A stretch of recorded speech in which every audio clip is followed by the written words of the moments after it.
अब बच्चे यहाँ पे आपको दिखाना है question number 39। Question number 39 is must very very important बच्चे।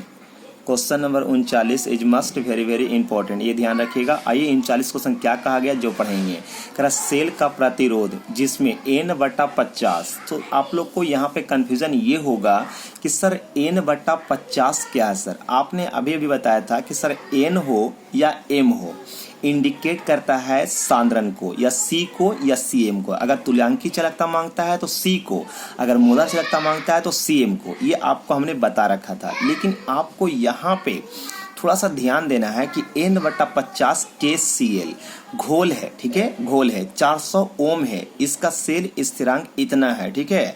इस तनुता पर KCl की तुल्यांकी चालकता निकाले। तो आप सबसे पहले यहाँ पे ये देखे बच्चे कि आपको हमने बताया कि कुछ नहीं करना है, ध्यान देना इस पर। n/50 KCl ये सर क्या है। तो आपको इसका कहने का अर्थ ये हो रहा बाबू कि n/50 मतलब 1/50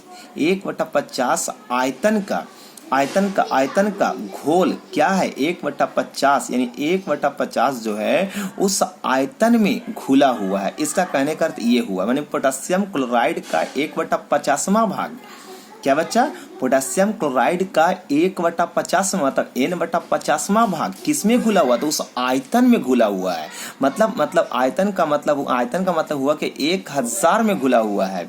तो यहाँ पे भी का मान यानी 1/, जब भी बटा के रूप में सांद्रण रहेगा ना तो वो इंडिकेट करेगा भी को बाबू, मतलब इंडिकेट करेगा आयतन को बाबू। ये ध्यान रखिएगा आप लोग। क्यों आयतन को इंडिकेट करेगा, इसलिए करेगा क्योंकि यहाँ पे n/50 है। तो n/50 का मतलब हो गया 1/50वां भाग। और किसका, तो 1/50वां भाग हो गया उस किसका, पोटेशियम क्लोराइड का हो गया। तब पोटेशियम क्लोराइड का 1/50वां भाग कह रहा। तो यहाँ पे ध्यान रखिए आप लोग, जब भी आयतन का जब भी डिवाइड के रूप में अगर रहेगा तो वो इंडिकेट करेगा उसको आयतन को, यानी आयतन बराबर हो गया n/50वां KCl।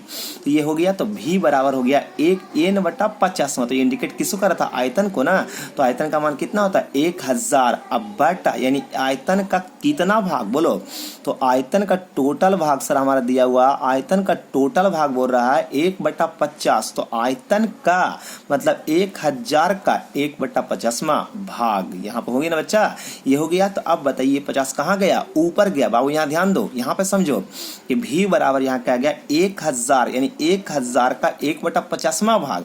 तो 1/50 यहाँ पर हो गया, ठीक है। जितना भाग बोलेगा ना उतना 1000 में भागा दे देना आप लोग को, ठीक है। भाग दे दिया, 50 कहाँ चला गया ऊपर। तो 1000 गुना 50, यानी इसको सॉल्व किया तो भी बराबर 5 को बाहर निकाल दिया, 1 0 2 0 3 और ये 4 मतलब 10 की पावर 4 हो गया, ठीक है।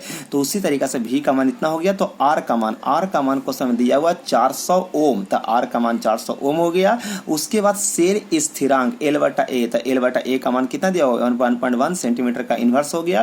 तो निकालने के लिए क्या करा, तुल्यांकी चालकता निकाले, यानी लैम्डा इक्वल बराबर वाट। अब बताइए आप लोग, जब लेमडा इक्वा निकालना है तो क्या डायरेक्ट हम सूत्र के पास जाएंगे, नहीं, डायरेक्ट सूत्र नहीं जाएंगे। लेमडा इक्वा का सूत्र होता है आयतन। देखिए यहाँ सूत्र लगाएंगे आयतन के रूप में, यहाँ किस रूप में लगाएंगे, आयतन के रूप में लगाएंगे, क्योंकि आयतन माना निकला हुआ मेरा, सांद्रण तो है नहीं, आयतन है। तो लेमडा इक्वा बराबर सूत्र होता है आयतन के रूप में K गुना भी। तो फिर तो आपको K ही दिक्कत कर रहा ना, तो K तो निकालना ही पड़ेगा आपको, हर हाल में K निकालना पड़ेगा। तो 1/ρ बराबर 1/r गुना L/A का सूत्र लगाएंगे, ठीक है। 1/ρ क्या हो गया K, 1/r का मान 400 हो गया, L/A का मान 1.1 सेंटीमीटर का इनवर्स हो गया, ठीक है।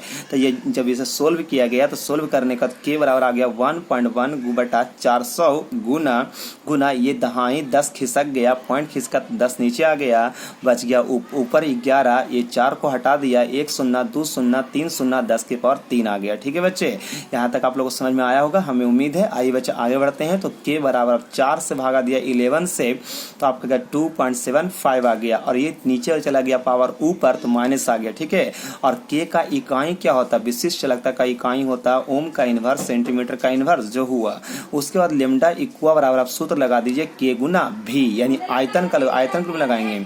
तो लेमडा इक्वल K का मान 2.75 गुना 10 की पावर -3 हो गया, गुना भी का मान आप निकाले ना, भी का मान कितना निकाले, भी का बताइए, भी का मान निकाले 5 गुना 10 की पावर 4। तो वही भी का मान यहाँ रख दिया गया 5 गुना 10 की पावर 4, ठीक है। तो अब यहाँ पे बच्चा आपको दिखा गया है लेमडा इक्वल बराबर 275, मतलब ये डेसिमल जो है ना, ये डेसिमल जो है वो डेसिमल को खिसका रहा है, 275 गुना -3 और 4 घट गया तो 1 और गुना 5 रह गया। ठीक है, तो ये डेसिमल यहाँ से खिसक गया, ये डेसिमल यहाँ से खिसका, तो नीचे कितना आ गया 100 आ गया। तो 1 शून्य से 1 शून्य, अब 5 दूनी को 10। ठीक है बच्चा, तो बच गया 275/2 और ये 2 से ये कट गया कितना में 137.5 साइमन सेंटीमीटर स्क्वायर इक्वल का इनवर्स। तो यही बच्चे हमारा इसका आंसर आया।